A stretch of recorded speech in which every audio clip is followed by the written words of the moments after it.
tokių žmonių, tų plastinių operacijų nori ir svajoja apie jas ilgai. Ypatingai kalbu apie tas merginas, kurios jau po brandos laikotarpio vis tiek turi labai mažą krūtinę, net ne tai, kad mažą, o ten A dydis praktiškai neturi. Ir kad netgi mamos gali palaikyti tokį norą. Ir šiaip man teko, pavyzdžiui, asmeniškai ir liesti jau po operacijos. Tai religinė prasme, tai visai augina vaiką, žinai, ką tu jam duodi. Tai prisivysto, tai čia jau tokia religinė tikėjimo prasme, jau tu jeigu seki tuo tikėjimo keliu, žinai, tai tau ir duoda tą tikėjimą tikrą. O jeigu ten eini į bažnyčią, bet ten įsisukinėjai, žinai, kažką, tai tiek ir atima, žinai, tai moteris ir nukenčia moteriškom esybėm, kas svarbiausia moteriai, tai švelnumas, ten minkštumas, ten, žinai, ir jeigu, tai taip ir viskas susidėlioja paprastai gyvenime, tai tiek ir prarandi. Jo, viskas paprastai susidėlioja. Man šiaip atrodo, kad jeigu mes kalbam apie visas plastinės operacijas, tai gal nėra gerai, tas jaunystės kultas ir tai yra pavojinga ir tai yra ne kažką.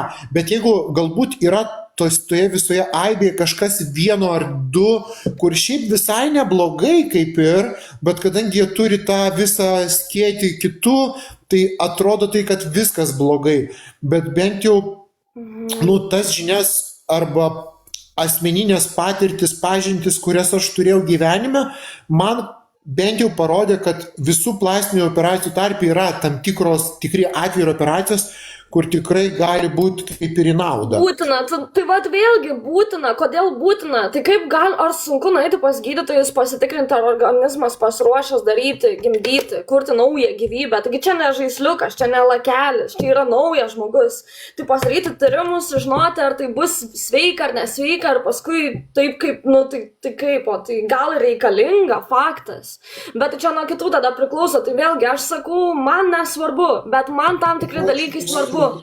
Tai ten, man su dantim buvo problemos, tai aš pasitaisiau ir aš noriu tvarkytis, ten aš blogai mačiau, aš pasidarau lazerinę korekciją, akių, that's alright, tarsi. Kritinės kažkokias ten krūtinę, ar ten užpakalis, ar ten lūpas, aš matau taip, bet ten būtina, kas tas būtina priklauso, manau, sakyčiau. Jo, man irgi taip atrodo. Va. Aš tikiuosi niekada nenupliksiu ir nereikės man įsodinti plaukus. Jau nuplikęs draugas man sakė, kad galvoja, kad yra plaukų, jis visiškai plikas, jis kiek pradėjo plikti, kad jam reikėjo viskas skustis visą laiką, tai jisai rado kažkur plaukų priauginimą gana pigiai, sako, ten 3-4 tūkstančiai eurų, bet reikia kažkur į užsienį važiuoti, nes Lietuvoje nepriauginsiu. Tai va, irgi tos medžiagos, jeigu vartoja daugiau medžiagų, gal kažkokiu, tai gal ir įtakos padaro, aš nežinau. Jo, bet čia tokia išskirtinė tema. Ten tie, kur darosi, tai irgi kaip merga. Aš nežinau, sakau, jeigu žmogus laimingas, nieko neslepia, tai viskas sakai, bet jeigu slepia, žinai, ten, tarkim, ateina čia mano tikri plaukai, čia nuostabus, ir tipo, tu gali klaidinti tada pasitikėjimą, nes tu meluoji vieną dalyką ir tada, jeigu bus kažkas rimto, ir tu matysi tą pačią emociją, bet tikrą, tai tu gali ir neatskirti, žinai, tai va tiek ir klysti vėliau. Geri draugai, negeri draugai ir ten vėliau belenkas. Jeigu taip, tai nežinau. Aš irgi nežinau iš tikrųjų, bet kadangi kartu siekiu sėkmės kine, vat įdomu, jeigu tikrai tapčiau sėkmingas scenaristas, gal ir režisierius, ir tikrai pro mane praeitų daug aktorių, ar neišgirčiau dar daugiau tokių visokių istorijų, ar netgi turėčiau turėti kažkokią savo net etinę, moralinę nuomonę šio klausimu, nes kol kas aš visiškai neturiu nuomonės, arba gal labiau manyčiau, kad gal to kaip ir mažiau reiktų, ypatingai jeigu tai tampa jau po vieno pagražinimo norisi vis antro, trečio, ketvirto, aš sakyčiau, kažkaip man tai kažkaip kam, bet tipo... Faktas. Jo, bet tipo paskui gautųsi tokia situacija, dėl to aš sakau, kai eičiau į tą... Bet atingi žmonės tam tikrose pozicijose reikalingi paprasta, tai tikrai yra iš ko rinktis, faktas. Lietuvoje reikia pokyčių, faktas, Seime tai ypač, tai Ir tai mes, iš viso, asmeniškai, kaip gali senesnis žmogus vadovauti ateičiai, čia, tiesiog nei su technologijom, nei keliavęs ten, kur dabar atnaujinta dauguma miestų, dabar daug ko, kaip tam tikri žmonės, aš suprantu, kad mes perkeliam ten Gražulį, ten Verygą, dar kažkur, bet vis tiek visuma, tai tiesiog paprastas toks dalykas, tai reikia kompetentingų žmonių, jie neprisileidžia jaunesnių, tai toks ir iššūkis, nežinau, tai kaip aš negalėčiau būti meistrė, nes aš taisau, tai čia ir laikas, ir mano, ir būti žmogaus, ir, tiesiog rezultatas džiugintų arba nelabai, už pinigus kokius. Ne, tai aš net nekvestionuoju meistriškumo. Pavyzdžiui, paauglystėje mums paaugliams galėjo daryti liežuvyje auskarus, mes turėjom, kas nori auskarų liežuvį, mes to padarysim. Su adata ir ten kraujuoja viską ir kažkokie rutuliukai nuo tokio žaislinio šautuvo su tokiais šratukais padaro, atrodo pigius, bet pakankamai sėkmingos operacijos būdavo ir niekada nebūdavo kažkokių tai ar alergijų, ar ilgų tinimų liežuvių. Esu mačius. Darydavom mes tokius dalykus. Bet aš tai visą laiką nekvestionuoju, jau, ta prasme, jeigu yra kažkokia industrija, yra kažkokios klinikos, aš jau noriu taip pozityviai tikėti, kad viskas ten padaroma profesionaliai yra.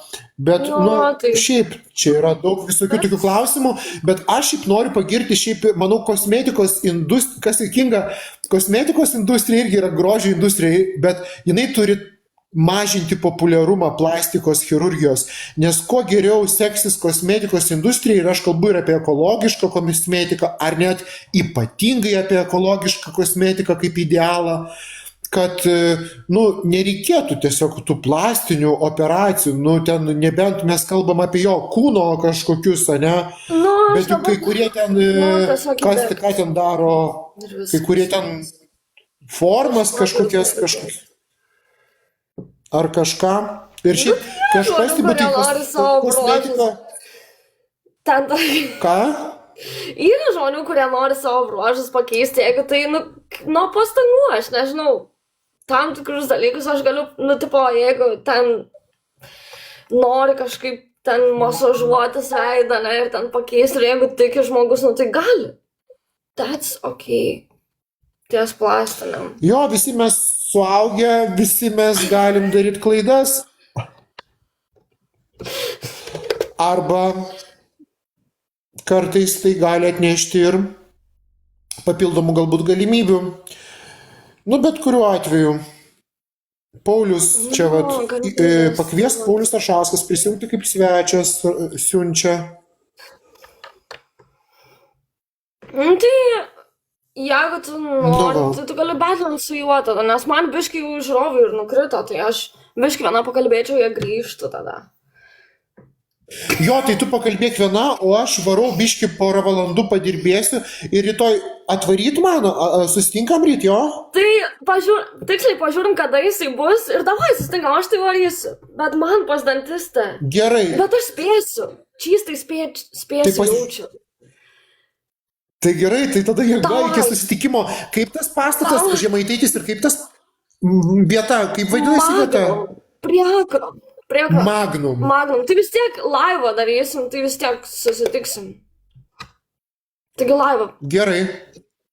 Nes man trečią dantistą, tai aš nežinau, kiek man tvarkys, bet valandą dažniausiai užtrunka, tai kaip tik manau ir spėčiau aš.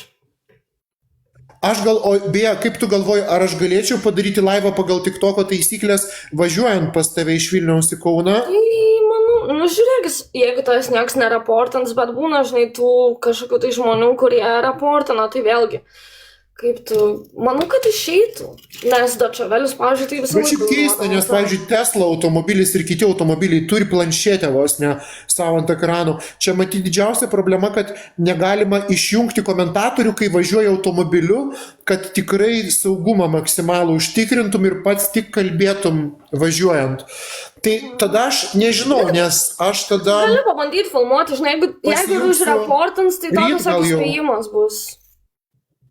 Jo, bet ten, kur yra tikslai, aš jau 10 kartų be įspėjimų transliavau, man trūksta 15 ir aš pasieksiu tikslą.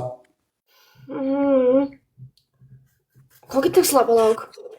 kelio nefilmuot. Nu, vat kokį tai geras klausimas. Nu, tenai, kur yra tasai TikTok studio ir ten gali pasižiūrėti, ten pavyzdžiui, vienas iš tikslų transliuok 45 minutės nuo 2 iki 5 valandos. O, ačiū už snieglentę. Ir ten jų tokių daug visokių yra. Ir gal jie kažkiek yra ir individualizuoti. O, ačiū. Nu, žodžiu, labai faina, labai džiaugiuosi. Tai va, tai po šito betlo tu atkelk tos savo žiūrovus. Tai galim, jeigu tu nori, galim kartu Paulių tiesiog pradėti po šito betlą ir viskas, nes jie dabar užkilo vėl kažkaip 526, bet šitą metai būna štuka. Tai kurie dabar čia įsilaksta, bet gal valgo visi, kažin. Gal, jo 6 valanda kaip ir valgio laikas. O ačiū už balionus, o aš nors laimiu viską, bet mane stebi šiuo metu 100 šiam. Ne viską, tik tai 2 betlus. Kažkada aš nuėmiau tavo vinus, nes tu turi tik 2 vinus, o mes betlinam jau kaip 5 kartą. O man MVP uždėjo statusą kažkokį. Nice. MVP tai čia žmogus, kuris tau metė. Ai, man MVP įmetė kažką. Kaip faina, girdėjau, kad čempionui visi nori paspausti ranką. Pala, taip, čempionai. Visi čempionai. Tai kur Paulius?